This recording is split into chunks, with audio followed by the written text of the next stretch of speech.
کچھ دن یہاں گزارنے کے بعد انہوں نے سباتی کو مصر کے ایک جیل خانے میں بھیج دیا۔ یہاں ہم آپ کو بتا دیں کہ اس وقت سباتی کے پاس نہ تو دولت کی کوئی کمی تھی اور نہ ہی مریدوں کی، اس لیے اس نے قید خانے کے سبھی ملازمین کو رشوت دے کر خرید لیا اور یہیں بیٹھا اپنی تبلیغ کا کام سر انجام دیتا رہا۔ کچھ وقت گزرا تو اسے اس کے کسی مرید نے خبر دی کہ پاس ہی کسی دوسرے ملک میں موجود ایک یہودی نے بھی مسیحا ہونے کا دعویٰ کر دیا ہے، لہٰذا سباتی اس یہودی کو اپنے ساتھ ملانے کی غرض سے اس کے پاس چلا گیا، مگر ان کی بات چیت تلخ مزاجی اور زبان درازی پر ختم ہوئی۔ سباتی نے دیکھا کہ اس دوسرے جھوٹے یہودی مسیحا کو اپنے ساتھ ملانے کی تمام کوششیں ناکام ہو چکی ہیں، تو اس نے اپنے مریدوں کے ساتھ مل کر اس کے قتل کا منصوبہ بنایا، لیکن یہ دوسرا جھوٹا مسیحا اس سے پہلے ہی قسطنطنیہ پہنچ گیا۔ اس نے اپنے مسلمان ہونے کا دعویٰ کرتے ہوئے سباتی زیوی کی تمام تر منصوبہ بندی کو گورنر کے سامنے رکھ دیا، جس کے بعد یہ تمام تر تفصیلات سلطان محمد رابع تک پہنچی، تو انہوں نے سباتی کو اپنے دربار میں بلوا کر اس کے سامنے 2 شرطیں رکھی۔ پہلی یہ کہ اس کے مریدوں نے جن معجزات کے بلبوتے پر دنیا بھر میں اس کی شہرت کا جال بچھایا ہے، وہ ان معجزات کو تمام درباریوں اور حکام بالا کے سامنے سچا ثابت کرے، ورنہ اسے جیل میں ڈال دیا جائے گا۔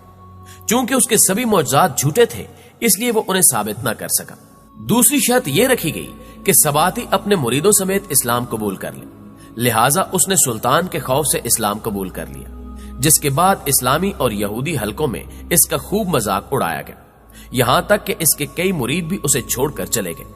مگر سلطان نے خوش ہو کر اسے اچھی تنخواہ پر سرکاری نوکری بھی دے دی۔ معزز دوستو، سباتی بھی بظاہر نیک اور پرہیزگار مسلمان کی مانند عبادات کرنے لگا، مگر یہ باطن سے ابھی تک یہودی ہی تھا۔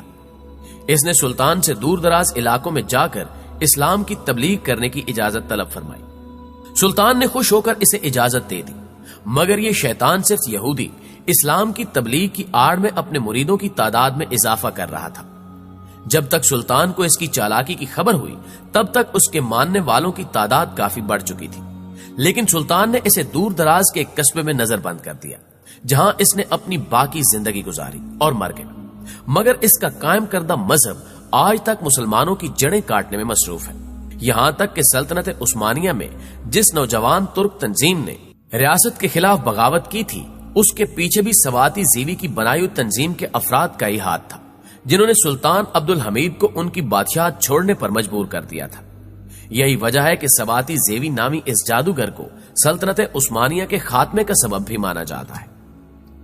جی تو پیارے دوستوں، ہمیں آج بھی امید ہے کہ آج کی یہ معلوماتی ویڈیو آپ کو بہت پسند آئی ہوگی۔ اگر واقعی ایسا ہے تو ویڈیو کو لائک کرتے ہوئے اپنے دیگر دوستوں کے ساتھ شیئر ضرور کیجیے گا۔ جلدی حاضر ہوتے ہیں ایک اور معلوماتی ویڈیو کے ساتھ، تب تک اپنا خیال رکھیے۔ اللہ نگہبان۔